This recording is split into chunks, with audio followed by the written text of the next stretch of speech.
Olá a todos, você está no canal das Antiga 80, meu nome é César e nós já estamos aqui no Respostas de Sábado, já estamos na edição número 254. O que você vai ver nesse vídeo? Nesse vídeo eu vou responder perguntas que o pessoal faz aqui nesse canal, os inscritos desse canal, perguntas, críticas, sugestões, tudo que a pessoa quiser dizer aqui sobre esse canal, elas fazem nessa sequência que eu faço, que se chama Respostas de Sábado, onde eu respondo as perguntas todo sábado, correto? Então é isso que você vai ver no vídeo de hoje. Lembrando que aqui nesse canal a gente só conversa sobre essa geração, equipamentos dos anos 70, 80, alguma coisa dos anos 90, comparativos, opinião sincera, conhecendo, lives, batendo papo, analisando o mercado do som vintage, tudo sobre essa geração. Tem interesse? Inscreva-se no canal, ative o sininho que você vai ser notificado quando eu lançar um vídeo novo e não esquece de deixar uma pergunta aí para a semana que vem, tá? Outra coisa, hoje plano de fundo, um tape deck CD4000 da Gradiente, versão com VU verde. Eu acho que a segunda geração já apareceu várias vezes aqui no canal. Essa com primeira geração com VU verde aqui é mais difícil, faz tempo que não ligo esse equipamento, então eu liguei ele aqui e a gente vai ter ele como plano de fundo, tá? Tentei fugir aqui do reflexo, né, que a iluminação é natural, né, não é em estúdio, nada.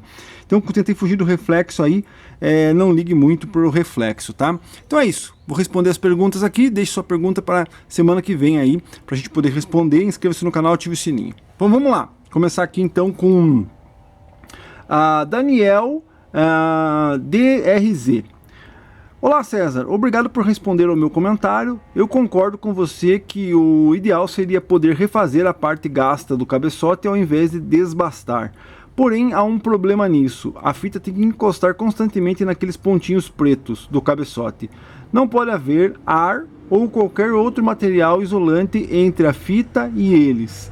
E se a cabeça for preenchida com alguma resina, como eles também estão gastos, serão isolados por ela, pois ficariam abaixo do nível original refeito com a resina. É claro que o ideal é sempre de usar uma cabeça nova, mas às vezes isso não é possível. Então essa relapidação é um recurso final para não ter um tape tocando abafado, variando os níveis conforme se toca a fita, etc.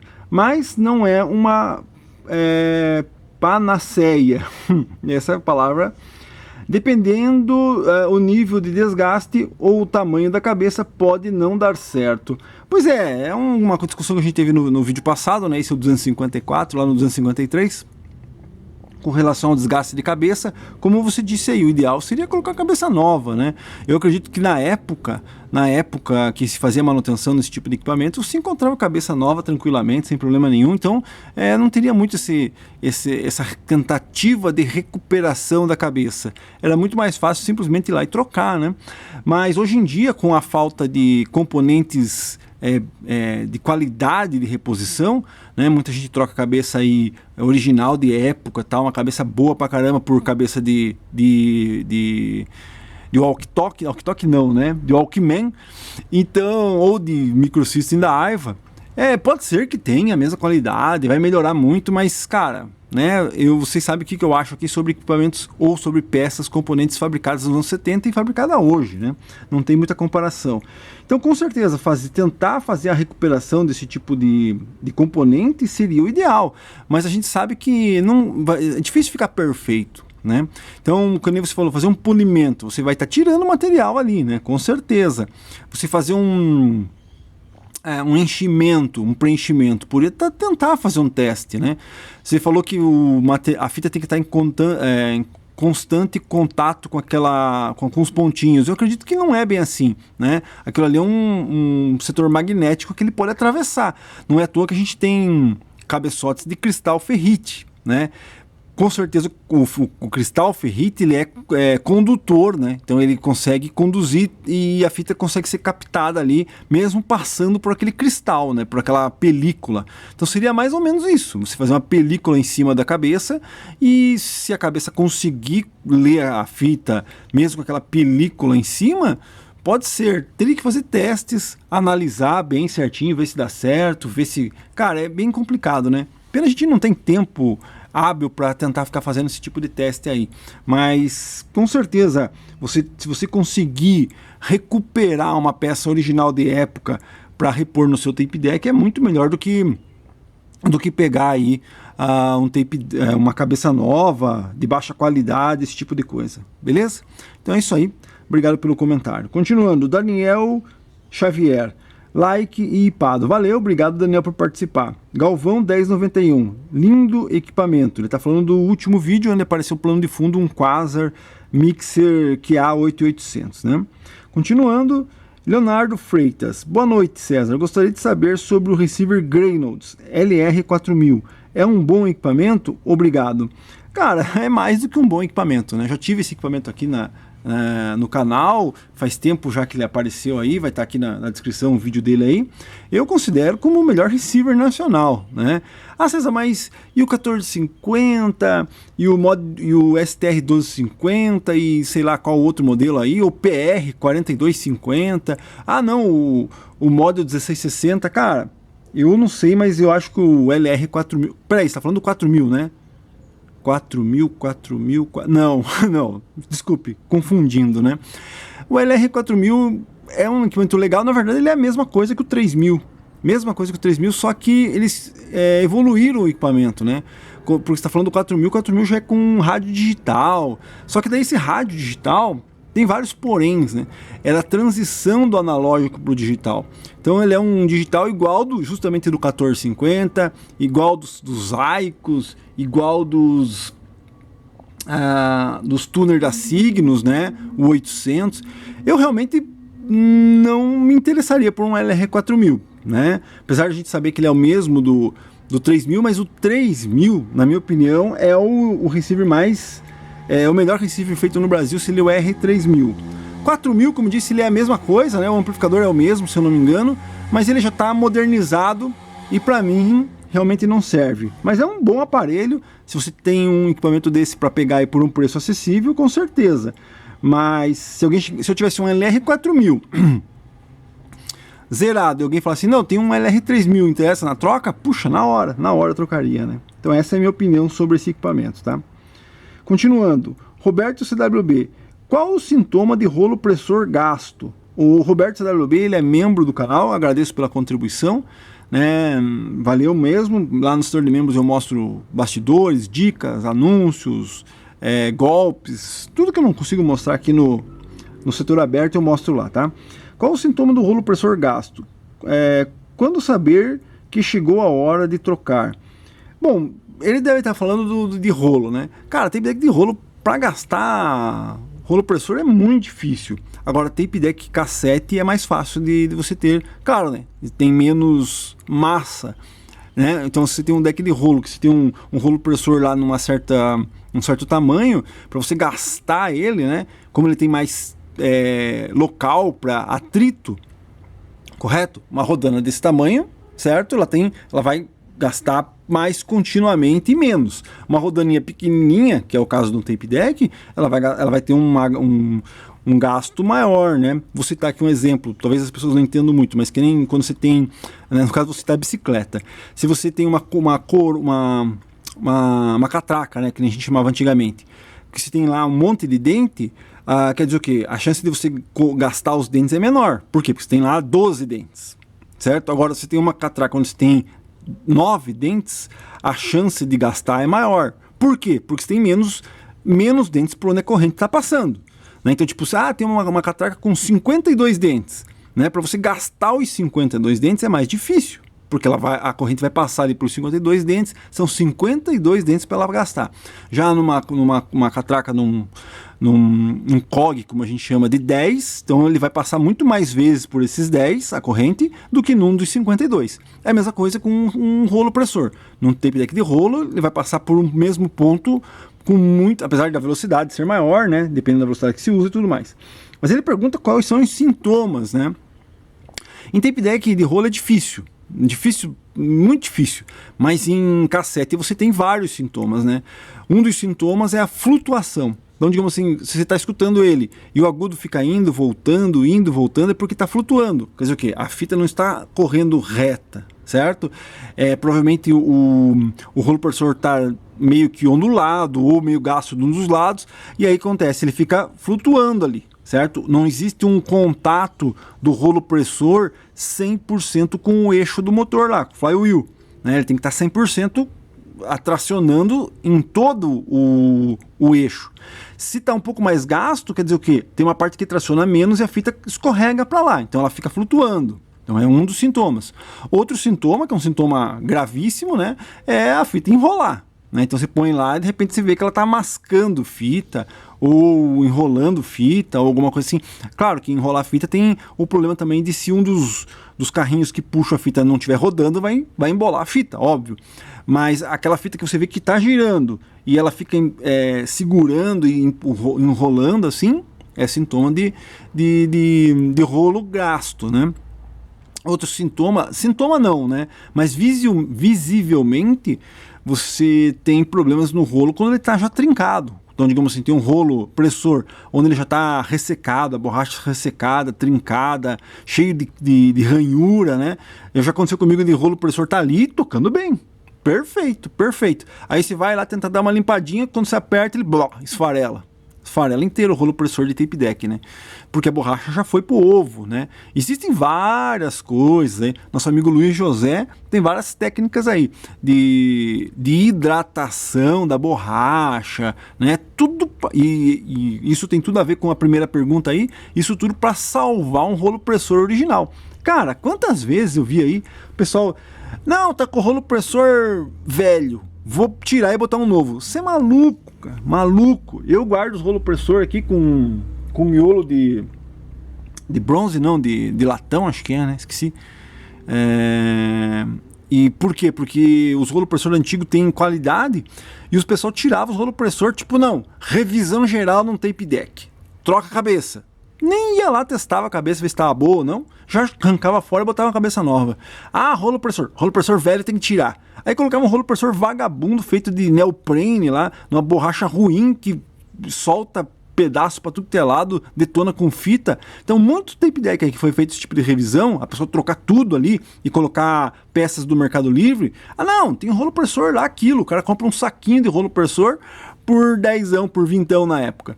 Daí eu comprei aqui, cara, praticamente joguei fora todos, porque não presta. Então eu fui lá e fui pegar os meus tape velho e tentar tirar rolo pressor bom do tape velho, né? Então, na minha opinião, certo? A rolo pressor você só troca quando você tem esses sintomas que eu acabei de dizer. Ou ele tá flutuando, né? E mesmo assim tem gente que ainda vai lá e faz um rebaste nele, né? Como assim? Faz uma tornearia. Pega ele, se ele tá meio que torto para um lado e para o outro, você põe ele num torno e você tira um pouco do material e nivela ele, né? Aí talvez tenha que fazer algum tipo de ajuste ali na pressão da mola, alguma coisa assim, mas pode salvar ainda o rolo pressor. Ou, como eu disse, ou ele está totalmente detonado ali, ondulado e começa a mascar a fita, né? Então esses, na minha opinião, são os sintomas de rolo com problema. Além também, né, de rolo que já está se soltando material. Então às vezes você pega uma fita, um tape deck, você põe a fita, limpa tudo certinho, fita boa, de repente tá suja a cabeça. Vai lá, limpa de novo, tá suja a cabeça. Quer dizer o quê? Talvez o rolo pressor esteja soltando partículas, deixando na fita e levando para a cabeça, né? Então aí também pode ser um outro problema, tá? Mas se o teu problema é querer trocar o rolo pressor, como eu acabei de dizer, eu vou falar novamente, né? Cara, só troca se tiver com esses sintomas aí totalmente gravíssimo, né? Porque colocar uma peça nova é pior do que você ter lá um rolo pressor original. Essa é a minha opinião, tá? A minha opinião. Certo? E isso eu falava, sei lá quantos anos atrás, e o pessoal, né, esse cara ele só quer coisa velha, você tá louco, tem que trocar, botar rolo pressor novo. Aí o cara botava rolo pressor novo, durava um ano, já tava tudo comido, rolo pressor, tudo detonado, mole, torto. Pois é, vai confiar em coisa nova, né? Não é à toa que um rolo pressor de um tape deck aí, um Akai, tem 50 anos, você põe lá e ele toca normal. Aí você pode comprar um rolo pressor novo aí e durar um ano e já tá desmontando o rolo pressor. Não dá, cara. Isso aí vocês já... Não preciso ficar batendo nessa mesma tecla, né? Não dá pra confiar em nada novo. Até preciso fazer um vídeo do que aconteceu aqui, que não tem nada a ver com som, mas tem a ver com coisa nova que não dura nem um dia. Bem complicado. Então é isso aí, meu amigo. Qualquer coisa, faça pergunta, a gente continua conversando. Jailson Monteiro. Boa noite, César. A linha da CCS 660 Studio pode ser comparado com qual linha da Gradiente? Ou a Gradiente tinha equipamentos melhores? Cara, na verdade, a linha Studio 6060 da CCE seria o top de linha, né? Então, digamos, se a gente fosse fazer algum tipo de comparação, eu teria que comparar a linha Studio 6060 com o System One, né? Ou então com o Polivox 5000. Só que a gente sabe que a linha 660 veio para concorrer com esse tipo de equipamento, né? Só que a gente sabe também que ela não tem a mesma, não digo a mesma qualidade, mas não tem a mesma proporção, né, do que uma linha 5000, porque a Gradiente e a Polivox faziam uns powers, né? A CCE ainda precisava dos amplificadores da Kenwood para copiar, né? Ela não tinha assim um laboratório para fazer coisa diferente, nova, né? Como a Gradiente fez o A1, como a Polivox fez o PM5000, né? Então a CCE ainda precisava do material que vinha lá de fora. Então o que ela fez? Ela pegou um Kenwood lá, nem sei qual que é o modelo, né? Que é o 660, e colocou na sua linha lá, mas era para concorrer com o System One. Só que a gente sabe que não está no mesmo nível. Então, se a gente for verificar qual seria o nível de uma linha Studio 660, seria com a linha Compo da Gradiente, né? Até mesmo poderia ser concorrente da mesma época. Então, a linha Compo Gradiente e a linha Studio 660. Só que, aí, se comparar uma linha Compo com a linha Studio 660, a gente tem a linha 660 melhor, né? Tem mais equipamentos, tem os equipamentos com mais qualidade e tudo mais. Então ela fica aí no meio termo, na minha opinião. Ela poderia ser melhor que a linha Compo? Olha, poderia dizer que sim, né? Mas não é melhor que uma linha System One, não é melhor que uma linha Polivox, né?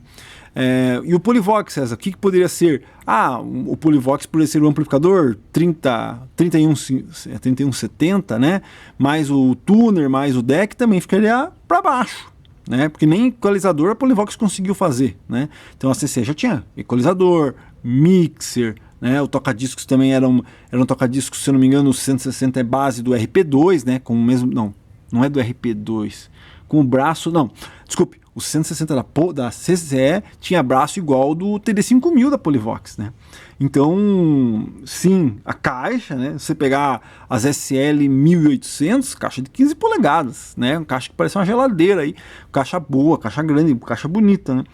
Caixa de qualidade. Então, né, ele fica no meio termo aí, certo? Entre a linha Compo e a linha System One, né? Não tem como comparar. Mas por ela ser a top de linha da CCE, a gente teria que comparar com o System One ou com o Polivox 5000, né? Alguém respondeu aqui, deixa eu ver que resposta que deram, ó. O F. Suzano deu uma resposta aqui, ó.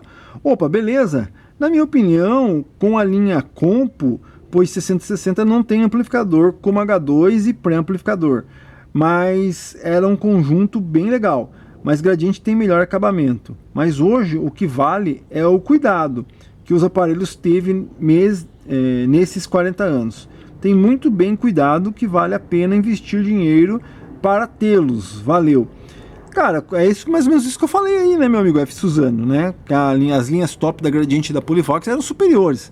Agora, com relação ao acabamento, né? Dizer que a linha Compo tem um melhor acabamento que a linha CCE, olha, a CCE ela tem um misto de coisas ali, né? Exemplo, eu não diria que um Studio 660 amplificador, um SA 660, é inferior a um 246, um 366 de acabamento, certo? Botão de plástico, painel fininho, né? No 660 a gente tem um painel de alumínio, porrete, uns botões bem bonitos. Claro que, infelizmente, a linha 660 é uma mescla de coisas ali, né? Tem o Kenwood, que é o amplificador, tem os Alpine, que é o tape deck, né, se eu não me engano, que tem botão bonito e tal, mas temos o mixer, que tem botão de plástico, tem régua de plástico, temos o equalizador, que tem botão de plástico, régua de plástico, então é bem complicado, né? Então, assim, seria mais fácil a gente comparar peça por peça do que uma linha completa. Então, César, se você tivesse condições, eu tenho uma linha Studio 660 nova zero na caixa aqui, linha completa, e uma linha Compo completa, 366, módulo 16, ES10, CD4000 ou um CD5500, DD200Q, qual que você preferia, uma CCE ou uma Gradiente? Se você falar assim, qual dos dois você pegaria? Eu pegaria CCE. Mas por quê? Porque CCE é mais difícil de encontrar. Mixer CCE em excelente estado, impossível. Equalizador CCE com botão quebrado, esse tipo de coisa, você encontra de quilo aí, mas bem conservado não encontra, né? Então, eu pensando assim que uma linha Compo eu conseguiria montar hoje, fazendo uma bela pesquisa, uma bela caçada aí, além de ter sido vendido muito mais, então eu conseguiria comprar. Então, por esse ponto de vista, eu preferi o CCE, porque é mais difícil de encontrar em bom estado, né? Mas não por ser melhor ou, né? Claro que você pensar assim, poxa, César, uma linha Compo completa, tudo novinho na caixa aqui, ó, né? Vindo lá, né? O DeLorean foi, buscou e tá aqui. E uma linha CCE. Mas, repetindo, dá um meio assim, tipo, deixar meio na dúvida. Mas, com certeza, a linha CCE para encontrar mais inteira é mais difícil, né? Além de ter sido vendido menos, então é mais difícil de encontrar totalmente. Continuando, Roberto CWB, César, conte-nos a história da treta entre a Gradiente, a Som 3 e a Micrologic, por gentileza. É que eu venho falando isso há um bom tempo atrás, né? Mas é porque, na verdade, a Gradiente está incluída aí no meu ponto de vista, tá? É uma treta... Eu vou fazer vídeo em breve aí, não vou dar spoiler aqui, né? Mas é uma treta que a gente já percebe, tudo teoria da conspiração minha, né? No vídeo que eu for fazer, eu vou mostrar o que é verdade e o que não é, né? Basicamente, foi feito um review... não vou falar, porque senão vai dar spoiler. Mas foi feito um review aí da Micrologic, e a gente sabe que Micrologic, cara, né, os equipamentos eram feitos assim no fino trato. Tipo assim, claro, elas não tinham condições de utilizar componentes que a Gradiente utilizava, porque a Gradiente tinha acesso a componentes japoneses, né, e tipo, componente eu digo uma régua, alguma coisa assim, ou até mesmo quem fornecia régua para a Gradiente fornecia uma régua melhor, tal. Tô falando do equalizador, né? Mas a Micrologic, com o pouco que tinha, ela se sobressaía com relação à Gradiente. Inclusive, na minha teoria, né, ela acabou fazendo o equipamento antes e a história que está documentada, né, é com relação à Som 3 e a Micrologic, certo? Eu incluo a Gradiente nessa história porque eu desconfio que existiu um lobby ali. Você entendeu? Hoje em dia acontece isso, né? Você vê aí, não queria entrar com relação à política, mas você vê aí, né?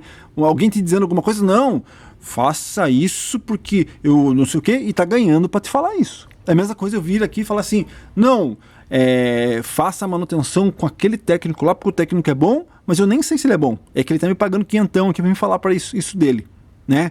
Coisa que eu não faria, mas a gente percebe que talvez, já lá nos anos 80, algumas empresas, né, já faziam isso, né, tipo ter o lobby de falar para você fazer alguma coisa. Cara, e é engraçado, sabe, meu amigo, porque a gente acompanha aí, quando a gente acompanha, né, quando acompanha alguém por muito tempo, eu mesmo aqui no meu canal devo de ter me contrariado várias vezes, milhões de vezes, né, como eu vou postar um vídeo amanhã, né, do Toca-Discos TD6000, que tá aqui do lado até, inclusive, né, deixa eu só tentar regular aqui.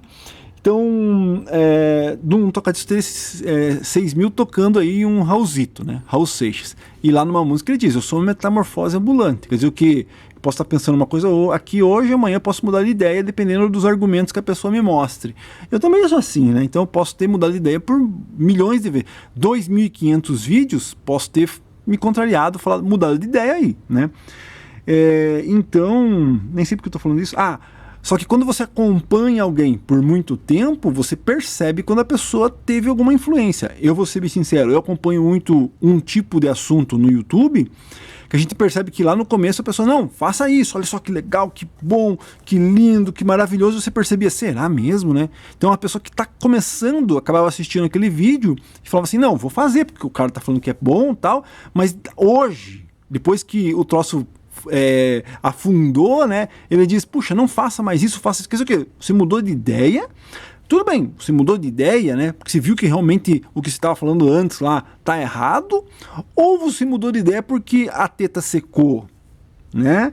Então é bem complicado isso aí. Você sabe muito bem que tem muito influenciador aí que dizia que joguinho do tigrinho era investimento, né? Isso aí o cara devia estar preso, na minha opinião. Né? Falar que jogatina, jogo do bicho é investimento, jogar na Mega Sena é investimento, o cara tinha que estar preso, meu amigo, preso, né? Porque influenciou muita gente. Então, as pessoas têm que crescer, né, mentalmente, culturalmente, para não cair nessas armadilhas. Então, quando a pessoa, várias vezes eu venho aqui e falo assim, cara, você escutou alguém falar alguma coisa? Vai lá e escuta o outro lado. Vai lá e escuta alguém falando o contrário, ou mostrando de uma outra maneira, entendeu? Por quê? Porque você que tem que criar o seu... você que tem que criar a sua... Perdi a palavra. Então você tem que criar aqui o seu ambiente, né? Digamos assim, você tem que criar o seu pensamento sobre um assunto, certo? E não ir se influenciando aí porque alguém falou alguma coisa e depois mudou de ideia. Você entendeu? Então você que tem que... E por que eu cheguei nesse assunto?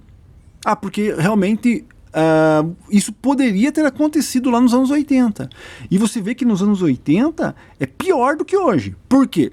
Porque hoje, se eu vou ali, vamos lá, né? Infelizmente, se eu vou lá e assisto o Jornal Nacional, assisti o Jornal Nacional, 8h30, vi tudo que falaram, beleza, agora eu vou aqui no YouTube e vou assistir o que esse outro cara tá falando, tá rebatendo, beleza. Vou assistir um outro cara que rebateu, vou assistir um outro.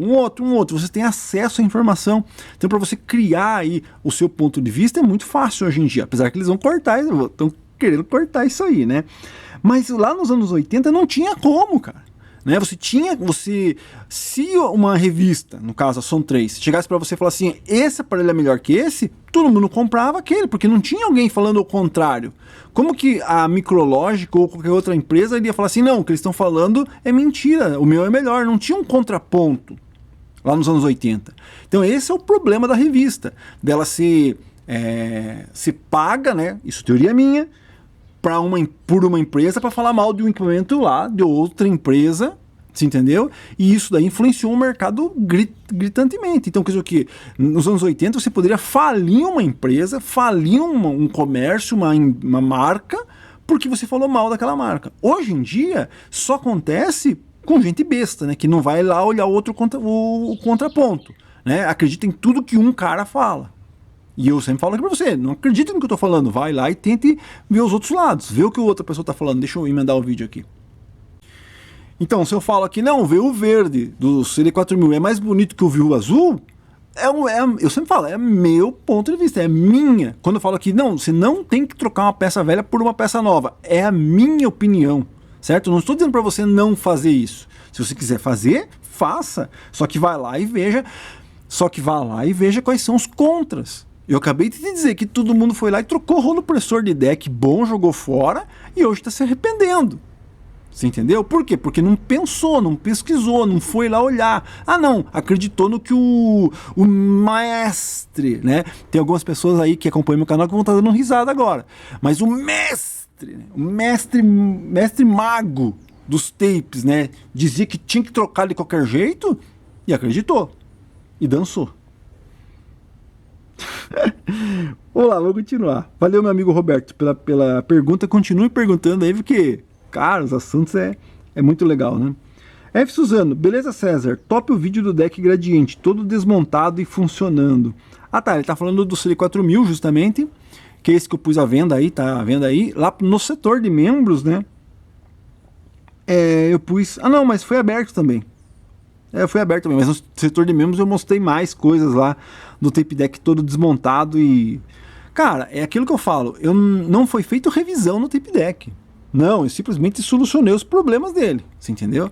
Inclusive tô com o TD5000 que eu falei aqui, cara, não queria mexer na câmera por causa do reflexo. Aqui já tá aparecendo aqui que eu tô sem camisa, tá um calor do caramba. Então, eu não sei nem o que eu falei, porque agora as pessoas vão prestar atenção ali, né? Então, não é revisão, é solução dos problemas. Então pega o equipamento, testa, qual que são os problemas? É esse. Vamos resolver esses problemas, né? Essa é a minha teoria, é assim da maneira que eu tento fazer as coisas, entendeu? Se você quer um equipamento revisado, que o cara trocou cabeça, que o cara trocou rolo pressor, colocou rolo pressor de internet, de mid system, vai, né? O importante é o cara ter avisado, ó, troquei tudo, tem só peça de mid system aqui, mas a maioria dos caras não faz isso, né? Continuando, vamos lá, senão a gente fica parado aqui. César, Marcelo Guimarães. César, você respondeu o meu comentário sobre a recuperação de cabeçotes e um outro respondeu isso também. E entendi como é o processo. Vou fazer minhas experiências aqui e depois conto o resultado. É isso aí. Beleza, né? O problema é que, na minha opinião, teria que ter um microscópio, né? Então, digamos assim, peguei uma cabeça, tá ruim. Cara, eu tenho um deck aqui que a cabeça é perfeita, cromadinha e tal. Você não percebe nada, mas tá ruim. Você entendeu? Eu não digo ruim de morta, ela tá ruim de abafada mesmo, né? Então, teria que pegar essa cabeça e fazer o polimento. Já fiz polimento leve, não com lixa. Foi feito polimento leve, né? Só com massa de polir e mais nada. E não resolveu. Então, o teste seria você pegar essa cabeça, pegar um pouco de resina, mas teria que ser uma resina translúcida, sei lá, né? Alguma coisa assim. E passar ali a resina e depois fazer a lapidação dessa resina. E aí ir lá e testar numa fita. Nada impede que fique bom por 2, 3 vezes, mas nada impede também que na quarta vez que você passe a fita ali, esquente a cabeça e derreta a resina e cole tudo na tua fita. Cara, não é uma coisa muito fácil, né? Mas é isso aí, obrigado pelo comentário. Continuando, Marcelo BR.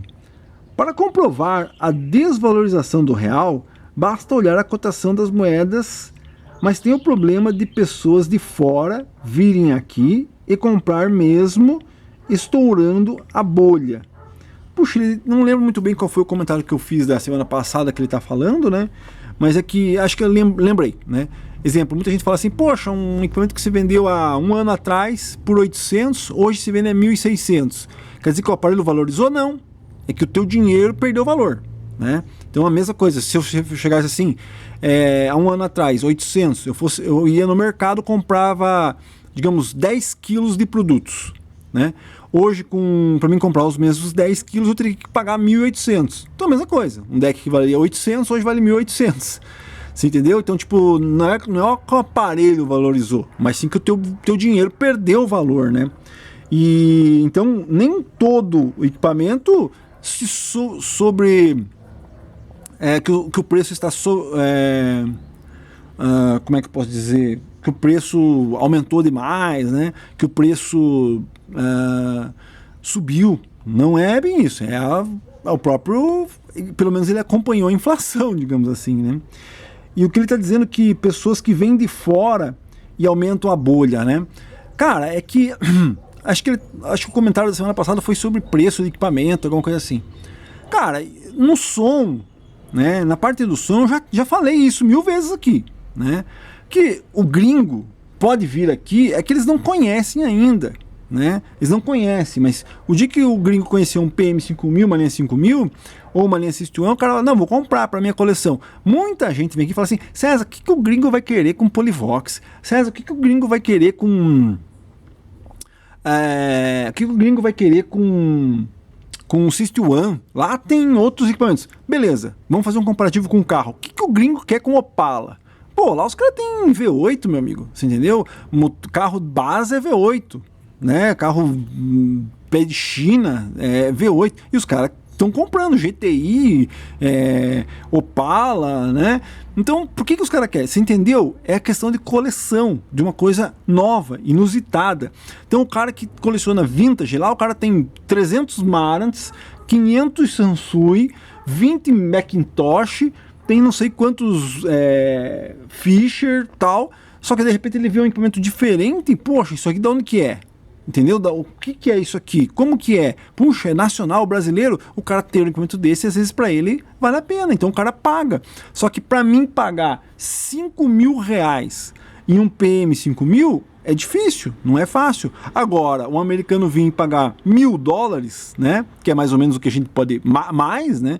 Porque o dólar já está quase batendo 6 aí, graças aos nossos amigos aí.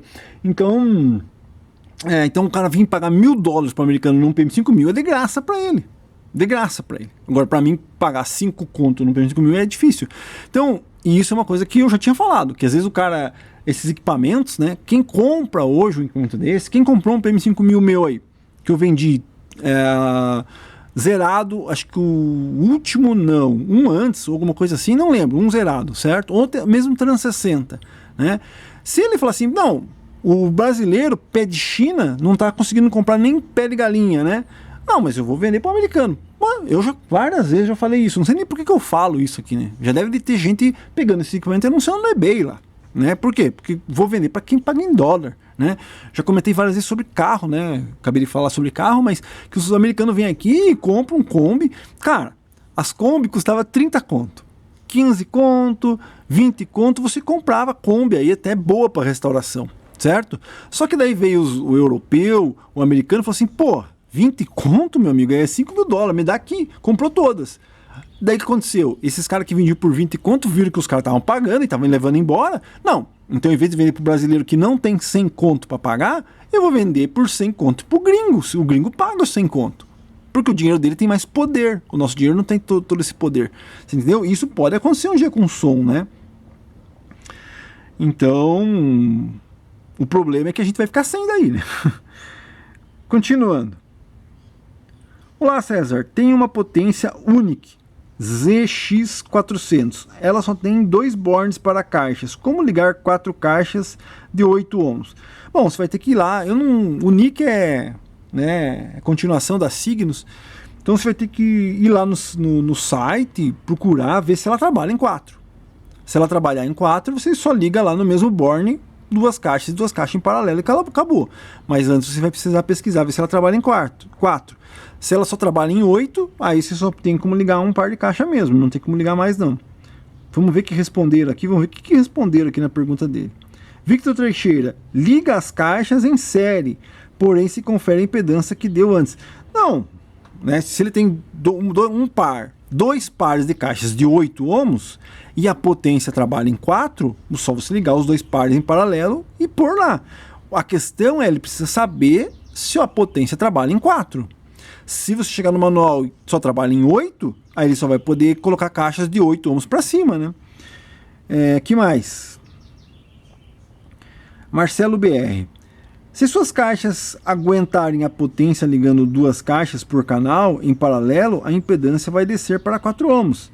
E pela informação que vi na internet, alguém já até pesquisou lá, vai entregar 400 watts por canal. Mas na hora de testar, vai com calma, no volume e veja se o amplificador ou os alto-falantes estão aquecendo. Cara, primeiro vê no manual, vê se ela trabalha em 4, né? Se tiver lá 4 ohms, beleza. É que potência profissional não precisa ter sistema A, sistema B. Sistema A, sistema B é os equipamentos residencial, para você poder ligar um par aqui na cozinha, outro par lá na sala e ligar e desligar eles quando você quiser, né? Potência profissional só tem um sistema de caixa mesmo e ali você embola tudo que você conseguir embolar de caixa ali, né? Continuando. Edson Sonhador Vintage. Edson Sonhador Vintage, vamos lá. Eu tenho um desses na cor preta. Queria ter achado nessa cor prata escovado, mas é difícil, com certeza. Ainda mais mixer, né? Porque um mixer... Eu já falei isso várias vezes do mixer M1. Então você ter um mixer que era vendido residencialmente, aí você tem mixers que você encontra bem conservado. Mas normalmente mixer é para pau, né? Pau para toda obra. E hoje em dia você já não consegue encontrar tão bem conservado. Então é uma pena, mas os prata aí... infelizmente mixer é uma coisa bem difícil de encontrar conservado. Eduardo Justo. Tudo bem, César? Obrigado pelas respostas. Tenho um IA2 que ao desligar um dos canais faz barulho, chiado. Sendo leigo, mas curioso, acredito ser capacitor. Aparelho desde zero comigo, que nunca foram trocados. O que você acha? Desde já, obrigado. Abraço. Pode ser, né? Se você desliga o equipamento e ele faz um tsu, né? Antes de desligar, né? Quer dizer o que? O capacitor está sendo descarregado e o amplificador ainda está ativo ali, né? A mesma coisa quando você pega um PM5000, você liga ele, deixa tocando. Aí você desliga ele, ele continua tocando. Mesmo desligado, até descarregar os capacitores. No teu caso, como é um amplificador mais fraco e capacitor mais fraco, então quando você desliga ele, provavelmente ele corta o áudio, né? Então ele não continua tocando, ele corta o áudio e o amplificador continua ativo e aí ele recebe o sinal que o capacitor está mandando. E aí se o capacitor está descarregando, ele né? Faz assim, tipo descarregando o capacitor. Cara, eu não vejo problema nisso, né? Eu, particularmente, não me arriscaria pegar um equipamento desse zero, principalmente do jeito que você tem aí, zeradinho, que foi sempre meu, né? E me arriscaria a ir lá, mandar pro técnico, o técnico vai lá arrastar na mesa para cima e para baixo, aí ele vai querer trocar, fazer um recap, trocar todos os capacitores, aí a chance dele romper uma trilha, esquentar uma trilha com ferro de solda, romper um filtro que ressoldar. Cara, tem tantos BOs que você encontra na hora de fazer uma manutenção do equipamento desse. Se é um equipamento que está com defeito, tá com o canal queimado, ou então está fazendo muito barulho, aí beleza, né? Ele está interferindo na sua audição, eu com certeza teria que mandar arrumar, óbvio, não tem escapatória. Mas por causa que ele faz um barulho na hora que você desliga, você ir lá e correr todo o risco que a gente tem mandando para um técnico, eu não faria. Daí alguém pode vir e falar assim: César, mas isso pode causar um problema. Beleza, quando causar um problema eu resolvo. Mas eu não correria o risco de levar para um técnico, né? Por causa, a não ser que fosse uma coisa pontual. Como assim? O técnico sabe qual é o capacitor, ele vai trocar o capacitor, vai ficar com o equipamento lá por um dia, então ele vai tirar, desmontar, trocar o capacitor, pôr outro capacitor no lugar e me devolver. Aí talvez eu falar assim: não, pode ser. Agora, deixar o equipamento por uma semana, pro cara não sabe onde que é o capacitor, não sabe onde que é o problema. Aí ele vai fazer um recap, então ele vai tirar todos os capacitores original, botar tudo capacitor novo, né? Talvez, tudo bem, o cara vai ter que ir lá procurar da marca Epix, tudo mais, mas tudo ainda vai ter que ressoldar, meter ferro de solda na placa, aí vai tirar um capacitor, levanta a trilha. Besteira. Temos duas respostas aqui para esse comentário. Victor Teixeira: talvez esteja com DC na saída. Penso que capacitor com canal desligado não vai fazer ruídos. Provavelmente está com alguma voltagem na saída mesmo. Pode ser, tem um transistor em fuga mesmo, né? Eduardo Justo: obrigado pela dica. Vou investigar. Abraço. É isso aí. Pensa muito bem antes de fazer, né? Como eu disse, só faria se realmente estivesse me afetando no áudio. Marcelo Guimarães: esse VU da Quasar eu acho que usa o CI UAA 170, porque era o único dedicado a VU com ponto a ponto. Ele é meio primo do UAA 180, que era usado para VU de barra móvel. Esse CI eu só achei dele para vender no exterior em algumas lojas de eletrônica da Europa. Às vezes aparece algum no ML. E quando aparece é super caro, né? Cara, esse tipo de equipamento, por isso que eu fiquei meio receoso ali quando o meu começou a dar problema, né? Aí eu vi que era um mau contato e não mexo mais. Não, já fechei o aparelho, já tá ali, não mexo mais, entendeu? Porque se der pau num integrado desse, já era. Já era. Cara, hoje com a tecnologia que a gente tem hoje, com certeza teria um substituto, né? A gente poderia conseguir um substituto. Mas às vezes o custo da engenharia da coisa, ir lá pesquisar, e tem muito técnico preguiçoso, mas ir lá pesquisar, ver exatamente como funciona, qual entra o sinal, qual abre, qual fecha, e tentar adaptar um outro circuito ali, não seria tão complicado, né? Mas a pessoa fala assim: não, mas é só tirar um por... Não, né? O cara vai ter que fazer uma bela pesquisa. Então todo esse custo vai ter que ser agregado ao conserto. Com certeza seria muito mais fácil ir lá comprar um integradinho desse por 5 e pôr no lugar de novo, mas não tem como, né? Deixa eu ver se tem mais alguma pergunta. De resposta para todo mundo. Deixa eu ver se tem mais alguma pergunta, porque da última vez parece que eu esqueci alguma aí, né? Mas acho que é porque não aparece para mim mesmo, tá? Então se você fez alguma pergunta e não apareceu aqui, é porque não aparece para mim. Se eu não dei coraçãozinho, é porque não aparece para mim. Temos uma última aqui, ó. Professor MS Haroldo L. Ribas: César, percebi que você está se desfazendo de tudo rapidamente.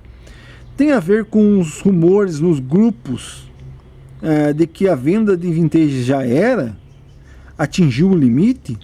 Daqui para frente só para reciclagem? O que você acha disso? Cara, não tem nada a ver com vintage, né? Sendo, cara, equipamento bom, bonito, certo? Com preço acessível, sempre vai ter comércio. Sempre, eu acho difícil alguém não comprar um equipamento assim, né? O problema, na minha opinião, é que os equipamentos bons, bonitos, eles cada vez estão mais caros. Por quê? Porque tem cada vez equipamento mais judiado, ferrado, caro também. Então, na minha opinião, que você falou, citou dos grupos aí, o problema dos grupos é, primeiro, equipamento que não vale o que os caras pedem. Segundo, equipamento sendo vendido por alguém que você não tem confiança nenhuma. Golpe tem a torto e direito por aí. E aí você vai perguntar pro cara, não, mas faz Mercado Livre? Não, não faço. Não, Pix. Aí você vai lá, porra, não conhece o cara não tem reputação, é um vendedor esporádico, pronto. Aí o cara vem, não vende. Claro, ele não vende, não está facilitando a venda, né? Segundo, tem muitos vendedores top, mas que você se arrisca a comprar, às vezes, tendo que fazer Pix. Porque depois que você compra e der algum problema, o cara vem com a desculpa, não, foi no trajeto, fazer o quê? Né? E não dá um pós-venda. Não vou dizer para você que não pode acontecer comigo, de eu vender alguma coisa e dar um problema, pode, mas eu vou tentar, quem já comprou comigo e teve problema sabe, eu vou tentar o máximo, tentar resolver. Não, vai lá, abre, tenta fazer isso, fazer aquilo, faz, não sei o que, tentar resolver. Em último caso, né, quando é Pix direto, não tem como devolver, né, mas de outra maneira tem. Então, você está perguntando aqui, deixa eu ver, percebi que está se desfazendo de tudo rapidamente. Tem a ver com os... Não tem nada a ver com rumores, porque eu penso que os equipamentos que eu estou vendendo, né, se eu não vender hoje pelo preço que eu peço, daqui a 5 anos eu vou conseguir vender pelo preço, como a gente já conversou aí, com inflação, garantido, tudo certinho. Vai ter comprador, a não ser que quebre, né? A não ser que a gente vire uma Venezuela, a gente vire uma Cuba, né? E com certeza, um dos fatores que eu estou me desfazendo não é porque o equipamento, o equipamento em si não vai ter procura, né? Então, ninguém mais quer um toca-discos. Os caras tudo bonado de dinheiro, cheio de grana, todo mundo comprando picanha, cerveja, que mais? Gás de cozinha, enchendo o tanque do carro. Não, mas toca-discos não quero mais. Isso eu acredito que não vai acontecer. Você entendeu? Sempre, se houver capacidade das pessoas comprarem, elas vão querer comprar os equipamentos antigos. Isso. O problema é as pessoas não terem mais condições de comprar. Quer dizer o quê? O cara vai no mercado, ganha 1.800 e gasta 1.800 no mercado. E pior ainda, às vezes não consegue nem pagar as contas com o dinheiro que ele ganha. Aí os equipamentos vão ficar em segundo plano, mas não quer dizer que o cara não queira comprar, tá? E daí você fala assim, você está se desfazendo rapidamente. Como eu disse, se eu não vender hoje o equipamento, eu com certeza, se não quebrar, né, daqui a um tempo vai ser vendido, sem problema nenhum, com ágio, com inflação, com tudo, né? Agora, então por que você está se desfazendo, César? Existem vários motivos, né? Primeiro, porque eu tenho muita coisa, né? E eu não consigo usar as coisas que eu tenho, você entendeu? Então, eu queria ir lá e fazer um meu PM, botar para tocar e tal, mas, cara, tem um monte de troço aqui que não, né? E segundo, por que você está desfazendo de tudo? Porque isso ocupa muito espaço também, você entendeu? Ocupa muito espaço, certo? Terceiro, a idade vem batendo, né? A idade vem vindo e você quer fazer outras coisas. E às vezes, vou deixar de fazer alguma coisa porque eu tenho que ir lá ligar o equipamento, ou então limpar, manter, não posso deixar jogado, você entendeu? Então esse é um outro fator. E um outro fator é que eu tenho medo, realmente, de que a gente acabe virando aí um país desse da América Central aí, né? Só você olhar, o país da América Central que eu estou citando, enquanto os americanos eram parceiros, enquanto tinha indústria, enquanto tinha tudo, os caras tinham o carro do ano, o carro americano, tinham festa, tinham tudo, né? Foi só acontecer alguma coisa lá, né? Que vocês sabem o que eu estou dizendo, que acabou tudo. As pessoas não tem, o cara compra papel higiênico, compra carne, compra não sei o que, não tem como comprar um som, comprar um carro melhor, não tem, você entendeu? Então, o meu medo disso acontecer aqui também é grande, né? É muito difícil, não sei, vai saber, você entendeu? Só que existe uma coisa que a gente chama de preparadores, né? Então a gente começa a olhar o que pode acontecer e começa a se preparar. Então, resumindo, né? Pode ser sim que um dia eu fique com um monte de coisa lá daqui que não tenha destino para nada, ninguém queira, né? Eu acabei de falar para você que com certeza vai ter comprador, mas vai que acontece o que eu tô dizendo que pode acontecer. Então, aos poucos, eu vou fazendo. E isso vai municiando aqui também o canal, vou mostrando as coisas, vou colocando à venda, tal, vou me desapegando, é uma maneira também de eu colocar as coisas para funcionar, né, para testar, porque o equipamento que eu coloco à venda, que eu estou colocando à venda, eu estou indo lá, arrumando ele, testando ele e tal, uso ele por um bom tempo e acabo desapegando, assim, entendeu? Mas são vários fatores, né, e a gente até poderia conversar, mas se eu começar a entrar muito nesse ponto aí, daí o pessoal ficar brabo aí, porque tem várias visões aí, a gente poderia conversar em outro lugar sobre isso, tá? Mas são vários motivos, vários motivos. Mas um deles não é que o medo que esses caras de grupo têm de não vender equipamento. Porque o problema de não vender equipamento em grupo é preço e equipamento com baixa qualidade. Essa é a minha opinião. Beleza? Então é isso, respondi todas as perguntas aqui, acho que não faltou nada. Inscreva-se no canal, ative o sininho, não esquece de deixar o like para ajudar. Assista o vídeo que eu vou postar amanhã, né? Que é o TD5000 tocando Raulzito aí. Segunda-feira tem a continuação da manutenção dele. E é isso aí. Até a próxima, inscreva-se no canal, ative o sininho, não esquece de dar o like para ajudar. Deixe sua pergunta aí para a semana que vem. Grande abraço, até a próxima.